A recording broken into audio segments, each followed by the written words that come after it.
Welcome to the Nerd Party.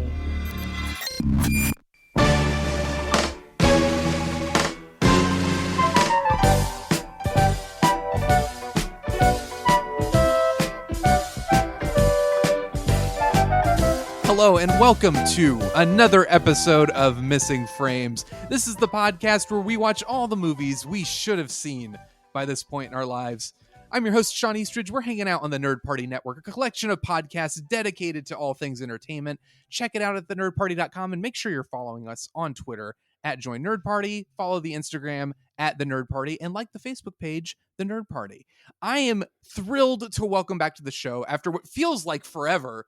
It probably hasn't been that many episodes, but just the span of time between the episodes, it feels like it's been a long time. But yeah. John Mills, fellow Nerd Party member, back on the show. Welcome back, John. It's great to have you. I am pleased to be here. Stunning as that may sound. And wait, hold on. Whoa, you're pleased? Hold on. Wait a second. I know. The world's topsy-turvy. I don't know. East is west, up is down, dogs and cats living together. I am thrilled to be back, actually. It has been too long since we've sat down. I can honestly say that, of course, I've been listening to episodes as they've been released and have many critiques of you that I would like to share. But yes, I mean, it's just, I've had to buy 5 different phones because I just throw the phone on the ground. I'm like, again, Shawn, I have to listen to you in a padded room. But outside of that, I'm thrilled to be here. Good. I'm glad to hear it. We were discussing what we should watch. And last time I think the last movie we did was Carlito's Way, which you introduced me to, the Brian De Palma film. And we were discussing, well, what's going on? And honestly, I'll be frank, it's not officially fall, I guess, until the end of September. But as far as I'm concerned, once we're past Labor Day, it's fall. And also, once we're past Labor Day, it's pretty much spooky season. And Sarah and I, my wife Sarah and I, we just start going into the horror movies. Like, it's just, we're getting into that time. I can't wait for like October. I don't know if there's like what the rules are. I don't really care what the rules are. I just have decided, I've made a unilateral decision for my family that September is when we start watching horror movies. Yes. And so it was perfect. I said, John, what should we do? And you said, horror movie. And I was like, great. John's on the same wavelength. And we were discussing ideas for what to watch. And I brought this film up and you were like, haven't seen it. Let's do it without missing a beat. And I'm so excited you did, because I'm really excited to see what you think. And that film is the 1977 horror quote unquote classic House, which is directed by, I'm going to butcher the name, Nobuhiko Obayashi. This is one of my favorite movies. I only saw it in the past few years. I watched it on a whim. I'd heard about it. It's part of the Criterion collection, and I kept seeing the cover everywhere, and I was like, well, that's striking, and it's a horror movie I haven't seen. Let me check it out, not knowing much about it other than it's a Japanese horror movie. I think I watched it maybe 2018, 2019, and I really don't want to say too much about it. I really don't. If you don't know anything about it, I really want you to go into this not knowing anything. All I know is I'm supposed to watch the one with the crazy like black and orange cover, right? Yes. That's the poster for it. Yes. As opposed to the one with George Wendt that came out in 1985, directed by Steve Miner. You didn't know this? No. There's a movie that was there confusion beforehand? No. I was going to say, what if that had turned out like you came back and had watched that, and I was like, wait a second. Oh no, what have we done? We start talking about it like halfway through the first minute. I'm like, what the hell are you talking about? That would be great. Been amazing.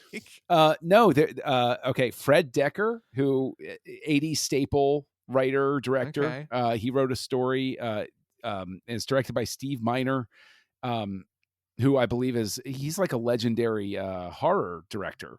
But George Wendt was in it. And Steve Miner is known for Friday the 13th, Part 2 and Part 3. Oh. He directed Halloween Water. Halloween H2O to you mortals. And he also directed Warlock, which is a weird movie. But no, I'm more honestly, trust me, I'm way more interested to see this movie that you're talking about. That's good. That's a relief. I thought I'd made a mistake. No, a mid-'80s horror movie like and even I was too young to see it when it came out. It has a disembodied, like decayed hand ringing a doorbell. And all I remember from the trailer is George Wendt was in it. And everybody was like, hey, it's Norm from Cheers. So I'm glad I'm not watching that one. I'm glad we got that out of the way. Yes. So, but this is going to be a short first part because the joy of this film is discovering it for the first time and trying to get your bearings. Okay. I showed this to my wife, Sarah, last year. I basically was like, we're watching this. Don't ask. We're just doing this. And her reactions, I wish I'd gotten on tape. And I almost wish I could be with you in person to get your reactions to this film, because it is a fascinating piece.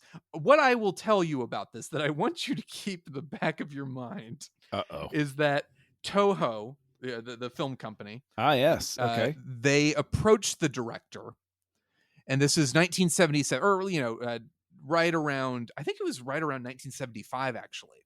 Jaws had been released, and Toho was like, this is the future of the movies. We need something comparable to Jaws. Can you, Mr. Obayashi, make that movie for us? Can you make that our version of Jaws?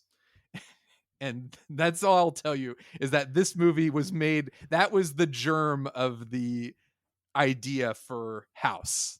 So somebody came to this director and said, hey, we're known for, Toho did like Godzilla movies. Godzilla, right, exactly. But you know what? Godzilla is no match for a shark. And we want a movie that is just like Steven Spielberg's masterpiece, Jaws. So this director said, I got just a thing. It's about a house. Okay.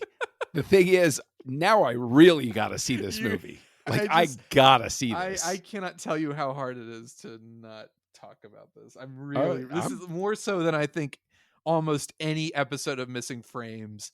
I don't want to say anything else. And good. That's okay. The joy of this is going to be when we come back and discuss your reaction.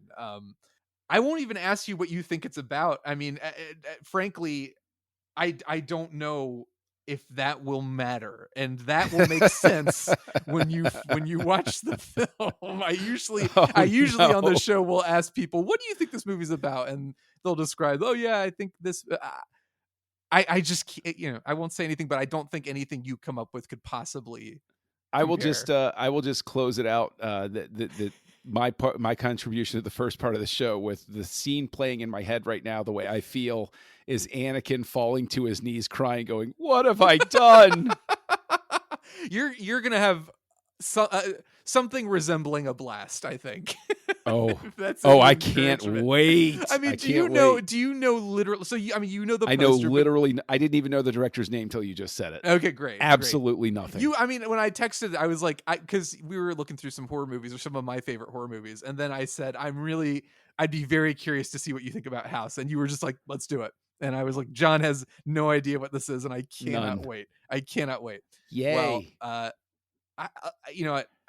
let's just do this. We're going to break and watch the movie, and we will come back. So everybody, you do not want to miss this. Stay tuned. We will be back soon.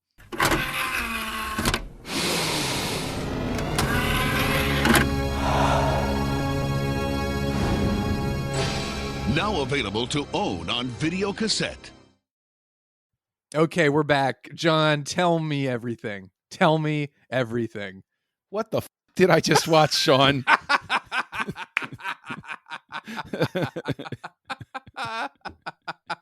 I don't know. Let me read you this. I was going through IMDb, and this is one of the funniest things I've ever.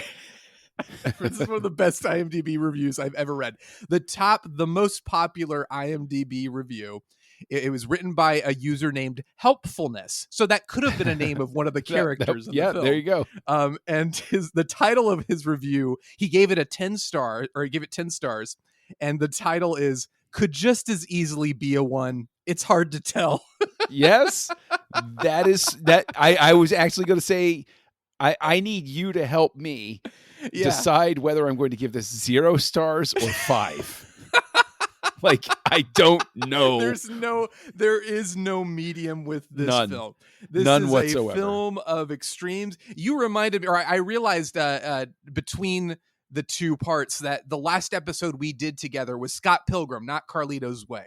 Yes. And it's funny because Scott Pilgrim is also a film that like exalts in excess, like it embraces it, but somehow while I think House could be exhausting, I find it far more enjoyable than Scott Pilgrim, or like a manic film like Scott Pilgrim, because of its maybe the era it was made, the sheer gall, and the unapologetic way it just is like we're a movie about literally everything, and also like it doesn't matter. It doesn't matter. We can do anything we want. It's the movies. Let's delight in it. And this is insane. 1 second, we're people in front of a shoe shop dancing to a song playing on the soundtrack. We're shining shoes or whatever in rhythm to that. The next second, we're a piano eating a girl's fingers off and then consuming her whole, because that's the kind of movie this is.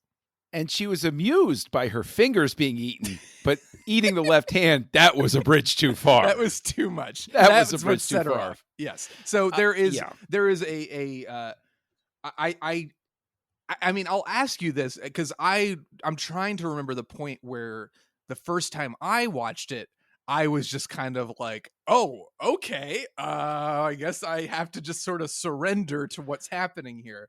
And I don't remember how early it was, but I do want to say I appreciate and love. I mean, you're in for a good time when the opening credit states that it is a movie, and then announces the title, which I think I was like, was that? Oh, okay. And then we're right into it. But John, just describe to me watching this film as it started, literally knowing nothing going into it. At what point were you just like, oh no, this is what is Shawn done to me? Honestly, I think it was the credits where you were just talking about. It was like house. I was like, oh boy, this is going to be a thing. And I kept it's sitting in the back of my brain the whole damn time was you with that tidbit of like, Toho figured Jaws was a hit, so they wanted something like this. And I'm like, not only am I convinced that the director had never seen Jaws, I'm not entirely certain the director had seen a movie before. Like this literally plays like when I was a kid and video cameras were becoming a thing, and we all had that one kid with the video, and we made our own home movies, and we were like, yeah, man, we're gonna make movies. And then like you would play it back and you're like, we really suck at this. I love that description so much, because that is what this is. And I think the reason I knew I loved it, even as I was so baffled by what was going on, in general, there was never a moment where I was like, I never thought, as insane as the movie is, as crazy as what's happening on screen is, there was never a moment where I thought to myself, this is stupid. The movie is made with the manic abandon and energy of exactly that, like you described. And there's a second part to that Jaws story. So basically Toho said, we want a movie, we want our version of Jaws. We want that smash hit. We want something that's like a horror movie that's going to be popular with the kids. And what the director did, Obayashi, he went to his 10-year-old daughter, because he was thinking to himself, he's like, like what, like the shark eats people, like, what could this be except like, oh, the thing eats people? And he's like, that's not as exciting as like what I would want to do, or it's not as interesting as what I would want to do. So he went to his 10-year-old daughter and just said, hey, just like tell me things that scare you. And like the girl was like, oh, I was looking at my reflection in the mirror and I thought, wouldn't it be scary if my reflection attacked me? And he was like, yeah, it would be. Let's put that in the movie. And she was learning the piano at the time, and like she'd hurt her fingers or something, like one of her fingers got caught between the keys. She's like, what if a piano tried to eat you? And he's like, that's great, let's put that in the movie. And the movie is made up of these vignettes that his 10-year-old daughter came up with, and he just put it all together. And his whole thing was basically like, he's like, adults have this sort of logical kind of thinking that I did not want to do. Like when you're talking about like, all right, an adult horror movie, it's like, well, something like Jaws, but he's like, I wanted something that had the energy of like a child, like that innocence, that carefree abandon of a child, where you just,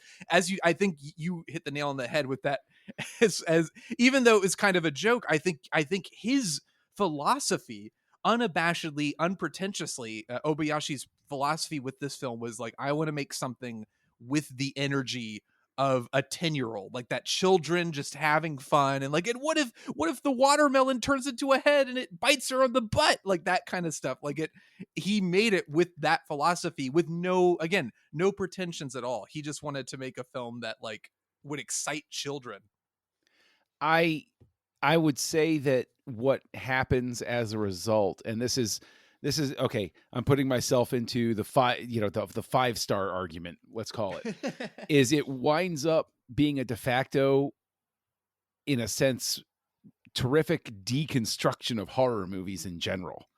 And the absurdity of these concepts that we sit there and we're like, oh yeah, this and that's happening and the house is haunted and you got the old woman who ages backwards and she's the spirit. And it's like, if you really sit and just think about this movie for a second, which is a big ask in some ways, you wind up with this thing where it's like, wow, yeah, all of the stuff that I'm watching is so ridiculous. Yeah. Why am I taking it so seriously? So I would say that, like, I don't consider this a horror movie so much as this is, if I'm giving it like the most generous read, the most benefit of the doubt, this is somebody making a really deft, abstract movie that breaks down something that's, sort of sacred and beloved by audiences. And I thought of David Lynch.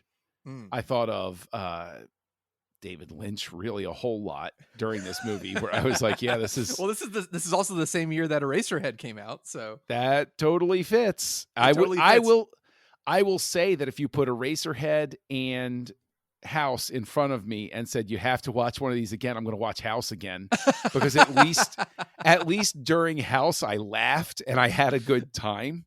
And so it sort of screws with you that way, because I can't believe this thing is not, I mean, the era of the midnight movie is gone, but this should be touring like The Room. Oh my God, I agree.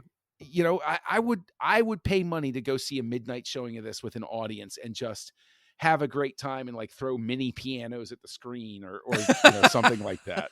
I agree. Get your watermelon, toss it at the screen, injure the people in the front row.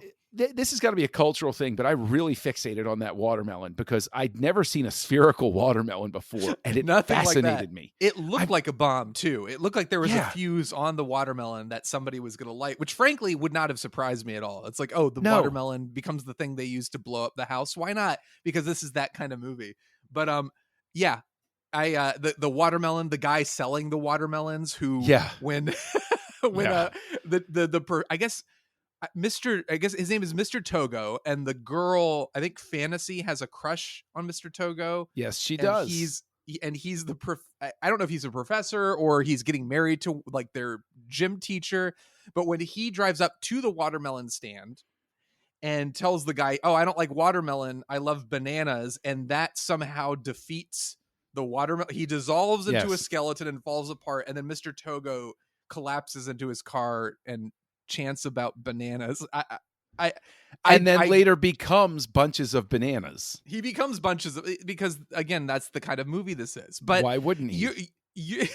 Your point about this film is less a horror movie. I was going to ask you, what genre would you classify this? Because it really, like, yeah, you could put it in the horror category, but it's not particularly frightening. Like, there are visuals that are unsettling for sure. And there are things that happen in it. Like, all the girls die at the end of the movie. Like, I mean, it's a pretty horrific fate if it wasn't done so absurdly with like their body parts floating in a colorful abyss. Like, it's just like, there are things that are shocking to an extent, and horrifying to an extent, and there are images that are horrifying, but it's not really a horror. It's like a comedy and an action film and a surrealist.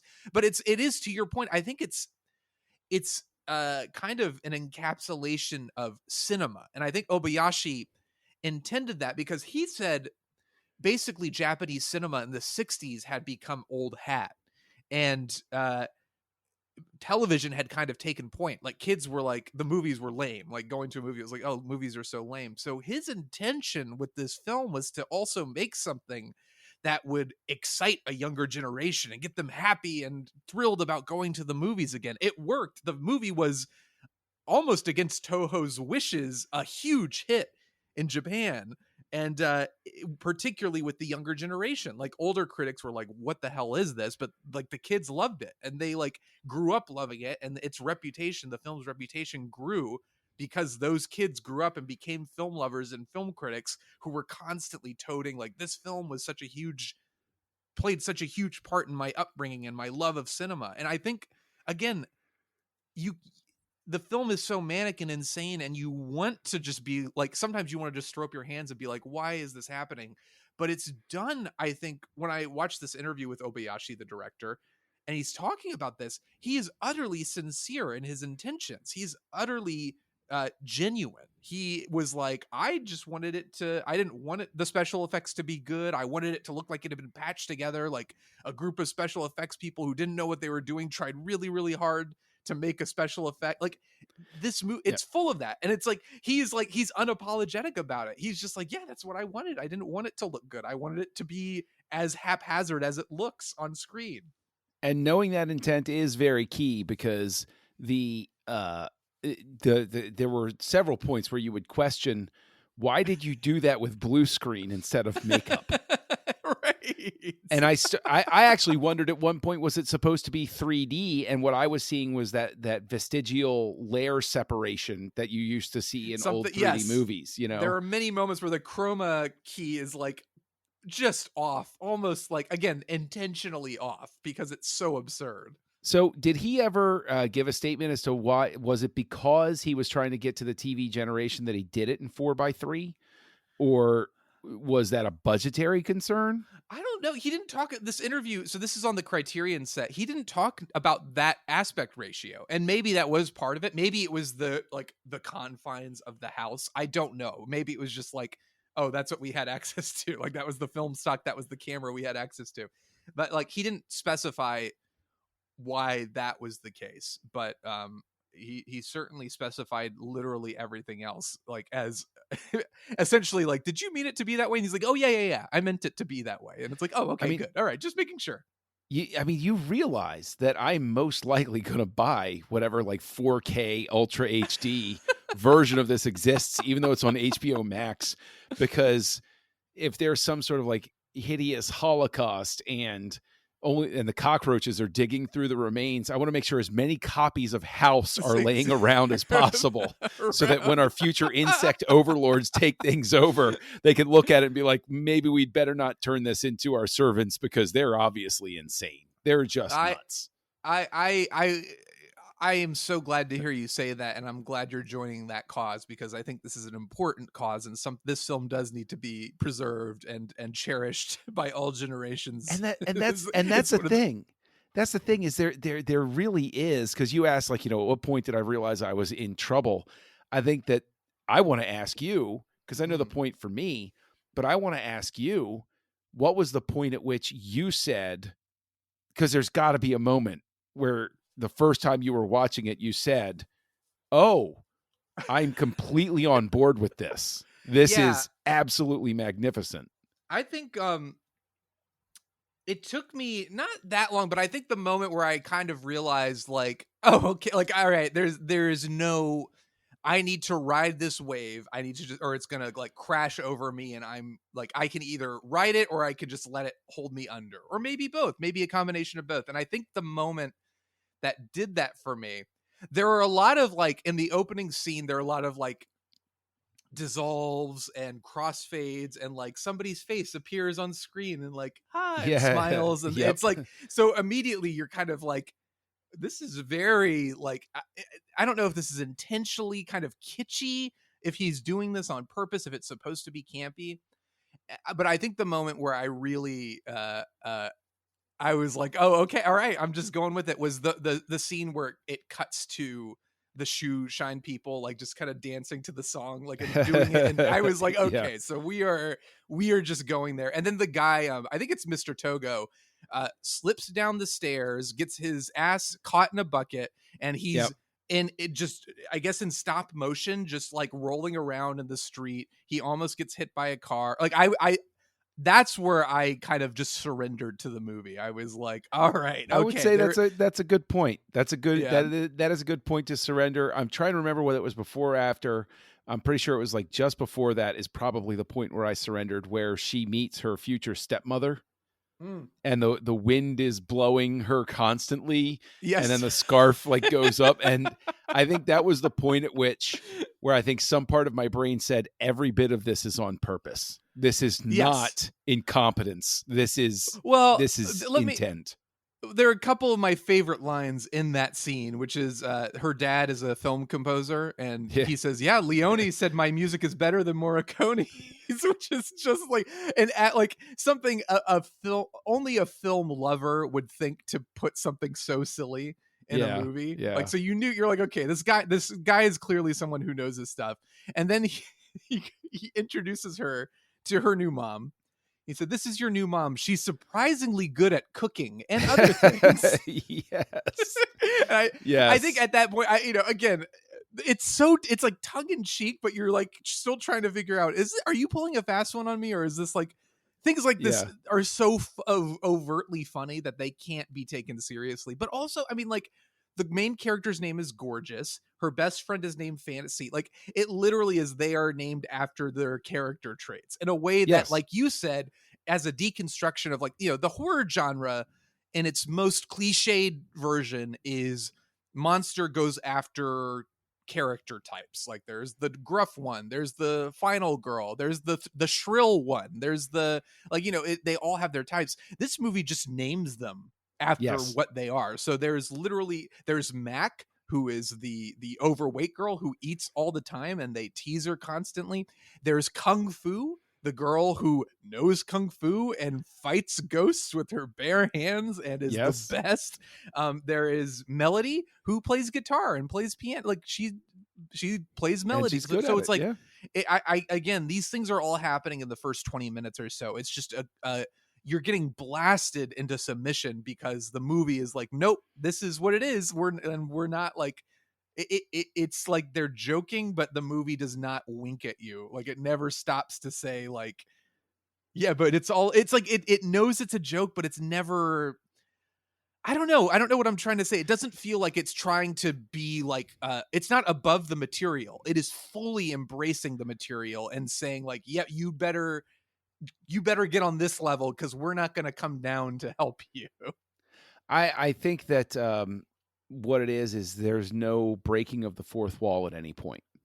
Yes. A movie like this, there is technically, I think there is, but not in, like, what you're saying is correct. I agree with you. It's not like Top Secret. It's not like Top Secret where they sit there and say, I know it sounds like some bad movie, and they turn and they look at the camera. They acknowledge the audience. They break the fourth wall in the sense that they look straight on at camera, but they don't ever engage the audience in the way that the Zucker brothers do with, like, Naked Gun or Top Secret or Airplane or anything like that. It's still a film contained within its own thing. And what's crazy is this, right? Is I've been trying for years to get you to watch the works of Neil Breen. I've seen Neil Breen stuff.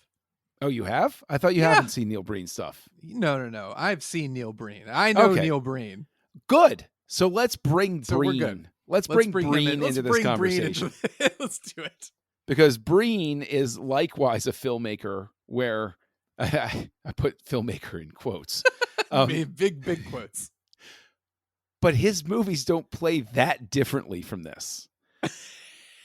And so it's one of those things where this very movie is challenging how much I hate watch Neil Breen movies to make fun of them. And then I watch this and I have a positive reaction. And I think to myself, maybe Neil Breen really is just operating. He's operating at a different level than I do. Like maybe I need to go back and rewatch everything. But then I remember Fateful Findings, and I go, no. He just doesn't know what he's doing. Yeah, I Neil Breen movies do the magic trick of being maybe an hour and a half and feeling like 4 hours long, whereas this movie is an hour and a half, and it feels like you're in a fever dream, and you don't realize like what by the time it's over, you're like, all right, it goes by so quickly. Yeah, but you're also, while you're watching it, you're so like, where, like, am I just trapped in this movie forever? You know what I would say is the difference is with Breen, he's so serious and self-important and making quote unquote a statement, whereas this movie is existing on its own terms, and it challenges you to figure out those terms. And once you do, you feel like what I love about a movie like this is you feel like one of the cool kids when you figure it out. And you go, oh, okay, I get the joke. That's good. That means I'm cool and I'm with it.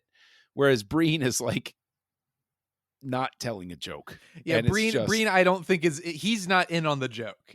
He doesn't realize that he's the joke. Whereas this movie is very purposefully like, oh no, this is kind of a joke. Like, yeah, it's not supposed to be taken seriously. It's also like embracing how ridiculous it is and how absurd it is. But I think that's the stones to do that. And you said that it was to Toho's chagrin that this was such a big hit in Japan. Yeah. So what happened was I'm guessing the producers saw it and then they were like, okay, release it. Let's take the tax credit and walk away. Basically what happened was they asked Obayashi to come up with the script. I think he co-wrote it, or he came up with the story. His daughter came up with the story. Technically, she's credited with the story. He had somebody else write the screenplay, and he brought it to Toho. And Toho was basically like, yes, the script, it's everything we've ever wanted. We are not making it. And Obayashi was like, why not? And he's like, because not a single director wants to make this movie in our studio. Not one person. And Obayashi is like, can I do it? And they're like, well, you're not a Toho director. But eventually he got to do it. But the weird thing was, this is another situation where, like Star Wars, there was some level of hype that had been generated around it because there were novelizations released about the movie. There were like features in magazines. I think there was a manga of House. There was even a soundtrack album for House. And this was in the 2 years between him delivering a script and them actually making a movie. So there was kind of a cult following around it, so that when the film was released, or it was put into production and released, it was a huge hit. But Toho was embarrassed by they watched the movie and they had the reaction that is a normal reaction, I think, which is like, what is this? Is he serious? This is absurd. This isn't serious cinema. This is a joke, and he's turned us into a laughing stock. That was basically Toho's thing. And so they were like shocked when the film did well, and they were almost ashamed in a way that was, I think, insulting to the filmmakers. And I know the screenwriter himself was like, I never understood why they were so cruel about it. Like, they were like, how dare you make a film that made us money? Like, because Toho's stance was like, no, not this movie. This is not the kind of movie that should be making Toho money. This is the kind of movie we want to be buried. This shouldn't be what our studio is known for. So the movie, it's not like this movie exists in a world where it's like, oh, you have to get it to fully enjoy it. The general reaction was like, oh no, this is not a good movie, and it's inexplicably popular. So I wonder, because you say, it's this big hit, is that Star Wars sent American cinema down a road by being so successful? I'm guessing that this probably pushed Japanese cinema in a very unique direction, because film is a copycat genre. I'd be so interested to see, because Star Wars is the pinnacle of filmmaking, and then you have all the knockoffs from the Roger Corman types, and so it's law of diminishing returns, where things basically that are spun off of it suck to a large degree. But but so like this though is like starting rock bottom, and I'd love to try not rock bottom. Like, obviously I've been praising the movie, but like it starts in a different polar opposite way of filmmaking than Star Wars was. It's not this big technical brilliance sort of thing. I'd love to see if this spurred things to go through a decidedly, like, everything that came after it was like a big 5-star, like, magnificent Godfather epic classic in the genre. Yeah. Sort of thing. Well, I think I can't remember who it was, if it was the production designer or somebody else. Basically, the director Obayashi got crew members to sign his script, and it was basically, they signed it like a yearbook, and he said there were just notes in there like, "This was a ton of fun. Please next time make a good movie," or something. Like, there was just like the crew members were writing this in his. So it's like this. It's not like somebody who watches this movie and is like, "Is this a bad movie?" It's like, maybe. And that was the reaction was basically condescending. Like, it was like, oh, this guy didn't make a real movie. He made a series of television commercials, because he was a TV director. And the trailer for this movie advertises him as like the world famous TV ad director with his feature film debut. Like, it's just so funny. But like, that was it. People were reacting the way I think you would expect them to react. Like, just watching the movie and being like, oh, is this a bad movie? Because this is absurd and ridiculous, and it's not like cinema. I don't get it. And so that's, I think, what Toho wanted was for it to be that. They wanted it to have that reputation with like cinephiles and people who were just on the wavelength. They did not expect it to be such a mainstream success, but it was, particularly with kids. And that was the target audience, really, for Obayashi. He wanted to make a movie that excited the next generation. It made them excited for movies again, and it worked. And that's the irony of it, is that it had such success, but Toho had its head up its own ass, and they were just like, oh, not here, not this kind of film. We don't make this kind of film. Isn't that so interesting, though? Like, that is such a part of, I think, any industry and any business, is when the higher ups aren't happy with which project won. It's still, I would say that that's a pretty constant thing in the business world too, because everybody wants to own the success. And I think it does get under people's skin when something is successful, when they're convinced it shouldn't be. But you see that as well in movie reactions today, when you have arguments between people about what's good and what's bad, and there's absolutely no allowance for subjectivity. And if Toho had a smart marketing department, they would have turned to this director and said, okay, you figured it out. You figured out what's going to bring money in. Cool. Let's keep doing that and get these kids hooked on our product, basically, make this the MCU of weird horror movies sort of thing. Yeah. And it is interesting, though, because you know what? And you're going to hate this. And I'm going to do this specifically because you're going to hate it. I know what you're going to do. Go ahead. What am I going to do? No, just do it. Just do it. No. Tell me what you're going to do. Tell me what you're going to do. What episode have we been on together where the Star Wars prequels? No, I wasn't going with the Star Wars prequels. How dare you? Okay. I like to keep our relationship full of surprises, Shawn. Come on. Okay. All right. Just like this movie. I see. Yes. This one's going to hurt you, though. But in terms of the success being what the studio heads don't want to be the success. Oh, okay. Zack Snyder. We're going Zack Snyder. There you go. All right. Go for it. No, seriously, because his cut of Justice League is like on fire on the sales charts. Right. The numbers of HBO Max it's a great subscriptions, comparison. But WB doesn't want it to be what they're. No, we refuse to let this be the one that's successful. It's got to be one of the other ones. And it's like, guys, people are telling you what they want. Just give it to them. Well, you know what it is? It is, I think in both cases, it's a scenario where the studio thinks it knows best. And it's like, we know how to make movies. We know what people want to see, and we know what's a good investment and what isn't. And every so often, something happens that is completely contrary to what they have purported to know. Like, we are like Warner Brothers cannot commit itself to making 4-hour like intensely dark superhero movies. We are done with that. That's not what people want to see. And then it's like, actually, that is what people want to see, and that's what's doing well. And Warner Brothers is like, how dare you?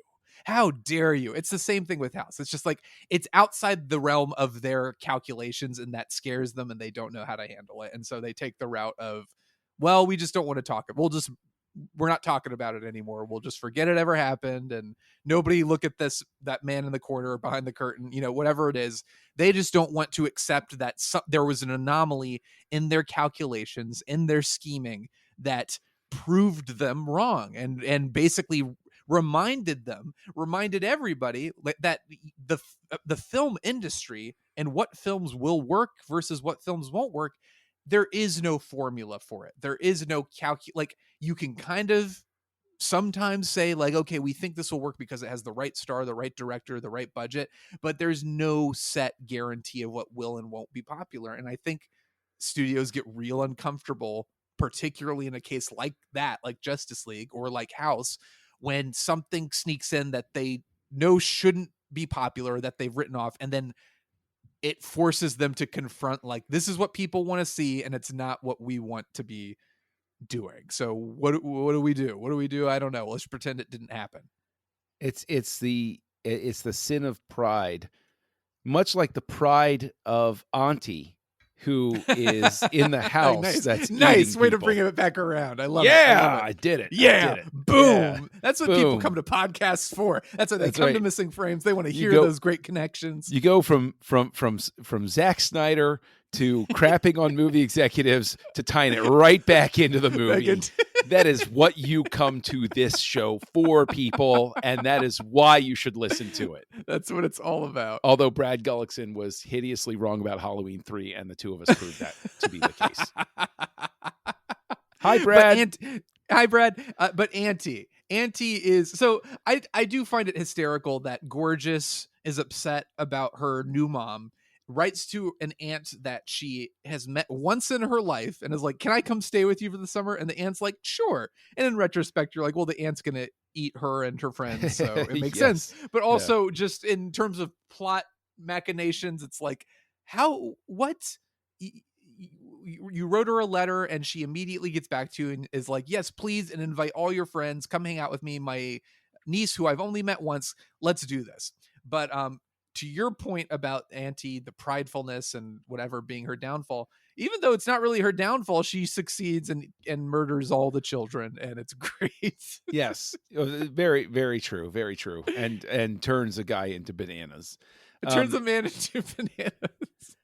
But I would say, honestly, I think I want to spend some time to point out favorite moments, like absolute favorite moments from the movie. This film is full of, again, there are things that catch you so off guard. And I think another moment that locked me into the movie, first, I just have to say the train ride there when they're doing, I love the way the flashback plays out. Like, they tell the story of her aunt and the husband that never came home from the war. That to me is what separates this from something like Neil Breen, where like Neil Breen, there is a fine line between like a Neil Breen movie and a David Lynch movie where they're not quite so different, but you can see what happens when like a really talented auteur makes a film and when somebody who is just very passionate and has resources at their disposal but doesn't necessarily know how to tell a story gets to doing that. But I think that little interlude in the film proves that Obayashi is a director who knows how to visually tell a story. Like, he understands cinema language. It's almost an homage to the silent films, to the silent horror films, like just the way it looks, the way it plays out. But I love that it's just the girls without any explanation. The film is like, it's a flashback, but it's not just Gorgeous narrating the flashback.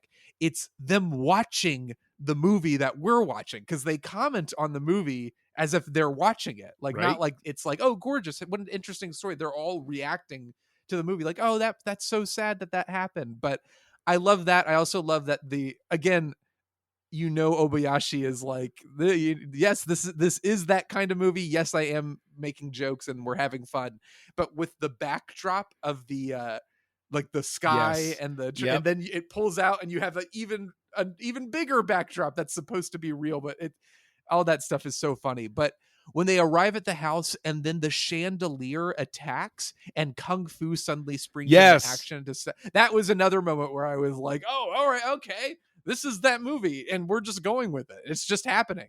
I absolutely, one of my favorite moments is when Melody is playing the piano and the camera is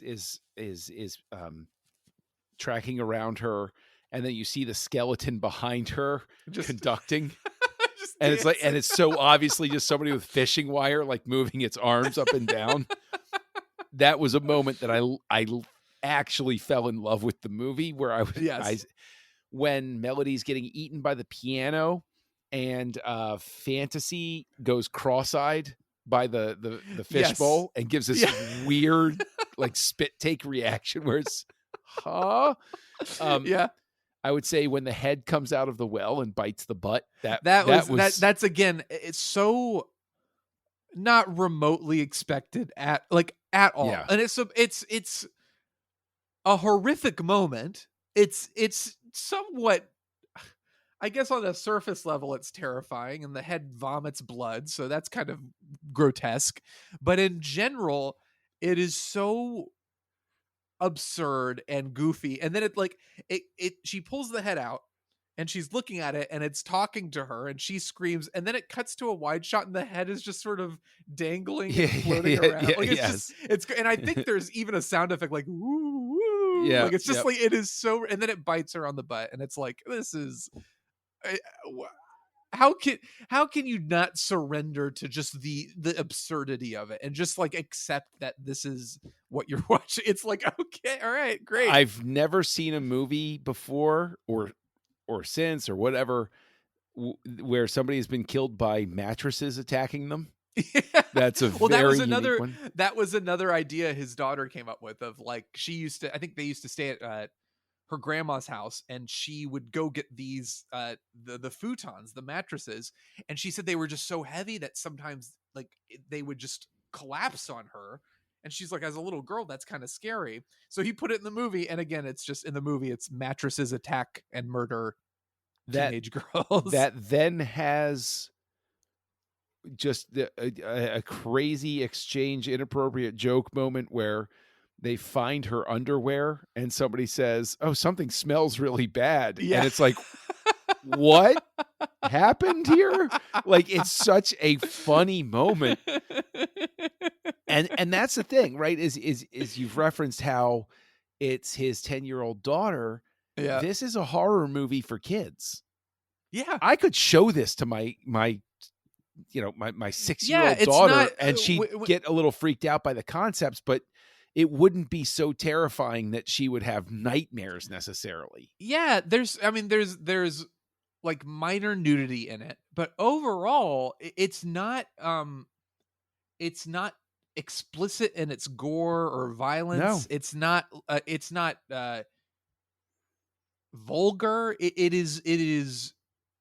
It's innocently manic. Like it is innocently insane. It really is kind of one of those things where it is like a childhood. Frankly, there are Disney movies that are more traumatizing than this, but like, it is so childlike in its wonder and its inventiveness and its sheer madness that I agree. I think this is something that it will hold your attention for sure. There's no way you can be bored watching it.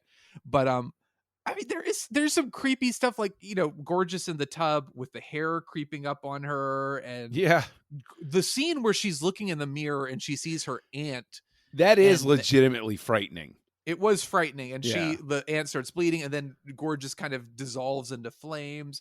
And there's like the giant clock, the girl trapped in the giant clock, and stuff like that. Yeah. But then you also have these dismembered body parts, like the legs that attack Kung Fu while she's outside, like, and she fights them off. They're like these fiery legs that I don't know I guess it's supposed to be Mac, but she fights them off, and then she goes, "Oh, well, maybe it was an illusion." And it was like, what? Or she the just fact easily dismisses it. Or the fact that later Kung Fu's disembodied legs help them. Yes, save the day. Yeah. Or save the day. I mean, technically everyone dies, but the legs come out of the lamp and drop kick the picture of the cat, which starts the whole, like, the house falls apart and blood starts spraying everywhere. But I do love the whole cat thing. It's so crazy. And when they're floating on the house's blood or whatever, and which is basically like a big vat of Kool-Aid, and they're going along, and it's it's supposed to be the cat, but it's just the picture of the cat with flashing lights where the eyes should be. Yes, and blood spraying out of its mouth. Yeah, it's so insane. It is, and it is such a like. I think where David Lynch comes into play is the dream logic of it. Like it is kind of like you can see this as a fever dream, as a nightmare, but again, there's almost no maliciousness to it, even though the film I think has an unsettling ending, frankly, because all the girls end up dead and uh, they're murdered in the most absurd ways. But there is a creepiness, especially when Kung Fu is like her head is just floating in this space and she's talking to all her friends and they're all trapped in like this dream state that they can't wake. Like it is like there's some creepy stuff in here for sure, and there's some weird imagery. And again, the girl in the clock, I think that was something else his daughter came up with that was really horrifying. And but again, to keeping it in a PG sort of sense is that's blunted. It is freaky, but it's blunted a little bit by the fact that they screw with the colors so that it turns green and then red and then green and then desaturated, and like so it bounces back and forth to sort of emphasize. I think what you said there a minute ago about the dream logic. This plays like a nightmare, and that's why I think it works at all. This is like having a nightmare while you're awake. Yeah. Because when you think back, you wake up from a nightmare and then you think about it and you're like, okay, yeah, none of that makes sense really. That's right. all. A picture of a cat was spraying blood in the room and I was floating on a door. What's happening? I was floating on a door and an evil teapot attacked me while my friend Prof was trying to figure things out. Sure. When I'm having the dream, this is terrifying and I'm sweating and I shoot up in bed. So this is, it sucks because this is one of those things where I wanted in the first 20 minutes to just bring a hammer and destroy this movie. I cracked my knuckles. I was like, I've watched this type of thing before. I am ready for you. And it's almost as if you Star Trek 5'd me, where suddenly I'm like, oh no, I enjoy this. This is fine. He says with the Star Trek 5, I can see a house poster right next to that framed Star Trek 5 poster. You know that I actually instantly thought about getting a house poster. I mean, between the actual Criterion cover, but the actual cover of the film, which I think it's the house with a giant tongue that spells the name, which also the director said like, this is not what movie posters look like for Japanese film in the 70s, and it was yet another reason why like film production, like the company, the Toho was pissed off, and why other people were so condescending about the film. He was just not making a movie that people were used to. It was not conforming to any norms, and he knew it, but he loved doing it. And just the stories of like them making the film sounds like it was a blast. Like the girls were not professional actors and he couldn't get performances out of them with direction. So what he would do is he would play music on set that would evoke the moods that he wanted them to feel on screen. So that when it's like, oh, they're carefree and having fun, he's playing happy music. But when they suddenly need to turn and look at something seriously, he would turn the music into like more somber and creepy and things like that. But it sounds like everyone had a wonderful time making it. And I think for me, what cemented my love for the movie after I knew I loved the movie, like there was no doubt in my mind that I was like, this movie is so bonkers, I can't not love it. But I watched this interview I've been referencing with Obayashi. Like I watched it and you realize like this guy is for real. Like he doesn't seem cynical. He seems so sincere and loved making this movie, loved embracing how ridiculous it was. But there's this really sweet story of like, he was on set and he's like, the director's job is to like rally up everybody and you're all part of, you kind of want to lead the team and get everyone excited. And he said the lighting crew, like they were up in the rafters setting up the lights, and he called out one of the guys by name and he was like, hey, you better be careful up there, don't fall. Like just kind of joking and keeping the mood up. But he calls the guy by his name. And later during the day, he had, a pair of sunglasses and he lost the screw in one of one end of the glasses. So one of the lenses popped out and he couldn't find the screw. So he's just walking around with one lens in and one lens out. At the end of the day, it's tradition for them to like get sake and like toast the film production. And he said the lighting crew didn't show up to that toasting. And he was like, these are the days where the lighting crew, they were like the most powerful people on a set. And he's like, I was nervous because they didn't show up. I thought I'd maybe insulted them or done something wrong, but I was like, well, let's just keep going. And they were going on with the ceremony. The lighting guys show up late, and he said, sorry, we just had to go on without you because you guys were late. And the lighting guy comes up to him and has a little handkerchief, and he opens it up, and the screw from his glasses is in the handkerchief. And the director, as he's telling the story, starts to choke up and get emotional as he relates it. But he said, the lighting guy told him, he said, no director at Toho has ever called me by my first name ever. And he's like, I wanted to find, we were late because I wanted to find this screw so badly for you because that moved me so much. And the other guys, when they on the lighting team, when they found out what I was doing, they all rallied together to help me find the screw, and we found the screw for your glasses. And Obayashi was like he's like, that was the only potential snag in the entire production, but then that was the end result, and then the rest of the thing was just a joy. But you hear stories like that, and you hear just about like, and you can't help but fall in love with the movie even more because it was made with joy and enthusiasm and sincerity. And it sounds like everyone like wanted to make, even though they reacted and were like, this movie is ridiculous and stupid, everyone had a great time making it. The guy sounds like the Ted Lasso of Japanese filmmaking. Where it's like, and I'm only halfway through the first season on that one, but I'm already in love with that character. But no. I honestly, that's really cool because there are people who are leaders and there are people who are bosses. And you hear so many stories about somebody like James Cameron, who's a boss.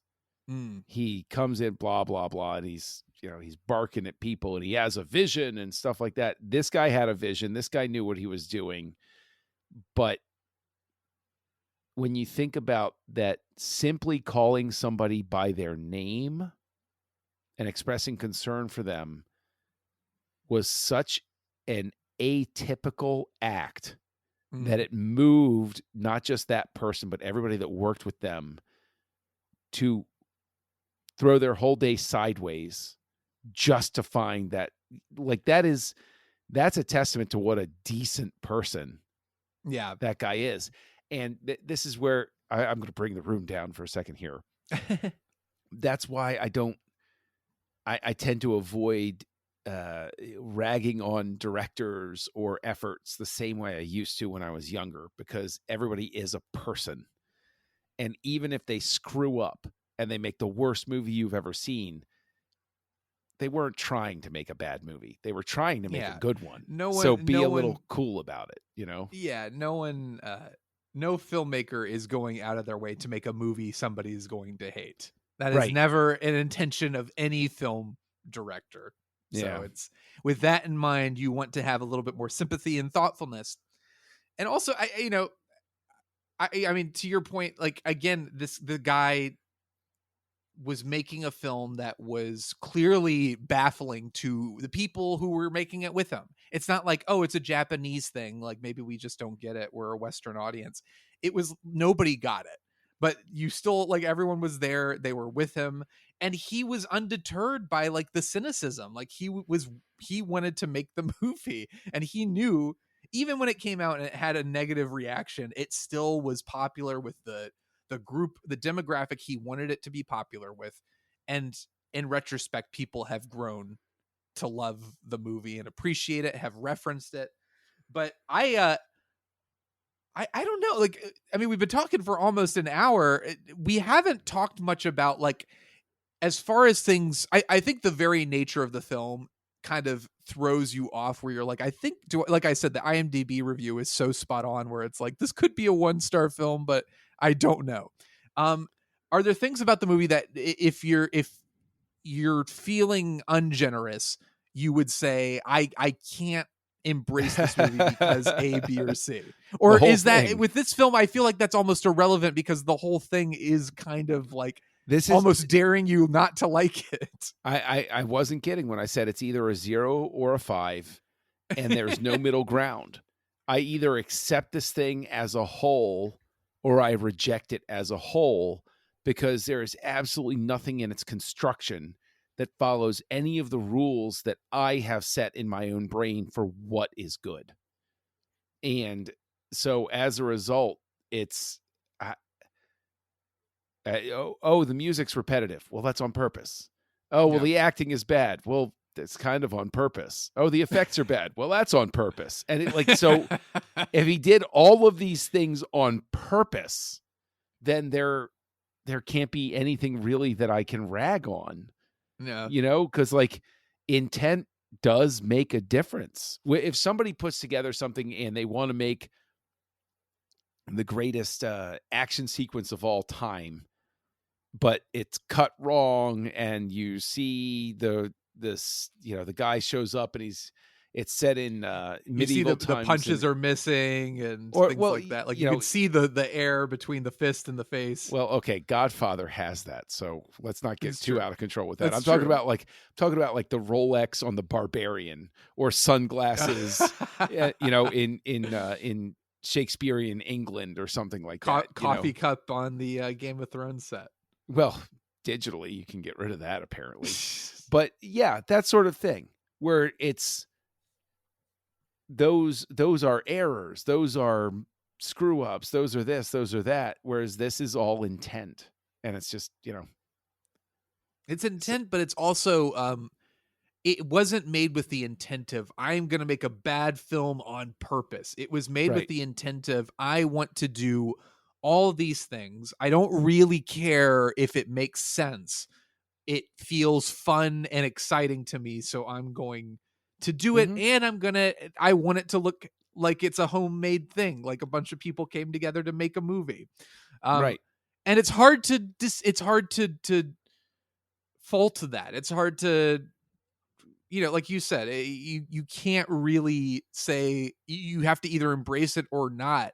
But the film was made with the intention of like no apologies, but also not condescendingly saying like, if you don't get it, you're dumb. It's just like, no, this is the movie. It is what it is, and it's not trying to be anything more than that. It's incredibly accessible hipsterism is what it is. Yes. Or it's hipsterism, like a warm hug. It's a warm embrace. It's not trying to push you away with like, I'm so elitist. Right. It's not, like no. It's like I may be elitist, but we can all love each other. Give me a hug. Yeah. That's what it is. It's just accessible and it's fun yeah. So I did not expect when I started watching this movie to heap as much praise on it as I have, or that I felt the need to, but here we are. That's the funny thing about the movie too. I think the first time I watched it, I was so taken aback by it, unsure about how I felt. But when it was over, I was like, God, I loved that movie. Like I just loved, again, the careless abandon. Like it really, really, not even careless, just the abandon of what it was, and the sheer gall it had to just not really be worried about what its people's perceptions might be. I loved that. And I love its embracing of the possibilities of what it's trying to do. You know what a great comparison comes to mind for me about something that is inaccessible hipsterism, if you will, is, in all honesty, Ang Lee's Hulk. He makes some really forceful artistic decisions in that for whatever purpose, and it just never gels, it never works. And it's because that whole movie has this tone of, look at how important and intelligent I am. Yes. Yeah. Whereas this, like you said, is let's have a great time. And it's like, I can't ding a movie for that. I can ding a movie that's self-important and, to go back to Breen. Self-important. I'm making a statement. Okay, yeah, well, your statement might be fine, but you didn't make it the right way. Whereas this is just, I'm having a time. Great. I'll have a time too. That's fine. Yeah. Maybe it's too late to ask, but I guess as we're winding down here, do you have a favorite character? Kung Fu. Kung Fu, for sure. Her energy. Kung Fu's the best. Yeah. Her It's hard energy not. I was mean, great. how. I mean, everyone's great, but Kung Fu is such a badass, and she's the only one who actively, instead of kind of panicking and running around like, what's happening? She actively is trying to beat the snot out of some ghosts. She tries to kick her way out of the house. And then at the end, her disembodied legs kind of save the day. They destroy the house. So yeah, Kung Fu, I think, MVP of House for sure. Yes, very much so. Well, that's all I got. What do you think? Anything else you want to add? I really think everybody needs to go see this movie if they haven't yet. It's on, if you have HBO Max, if you have the Criterion channel, it is available in a couple different ways. So. And while you may sit there, you might say, boy, they spoiled. No. Nope. No, we didn't. No, we really didn't. There is nothing nothing we can possibly spoil this movie for you. It's impossible. I could describe every scene and it would not prepare you for how this movie plays. No. I don't even know what our rating system should be. There are so many, like, dancing skeletons, body parts, floating heads, like what just anything. I'll tell you. John, go ahead. Here's what I'm going to do. I'm going to give this movie one eyeball in Auntie's mouth, one nightmarish dream mirror sequence, two dancing skeletons, one set of Kung Fu's disembodied legs. So that's 5 total, and it's 5 different things, and that makes as much sense as the rest of the movie. What about you, Shawn?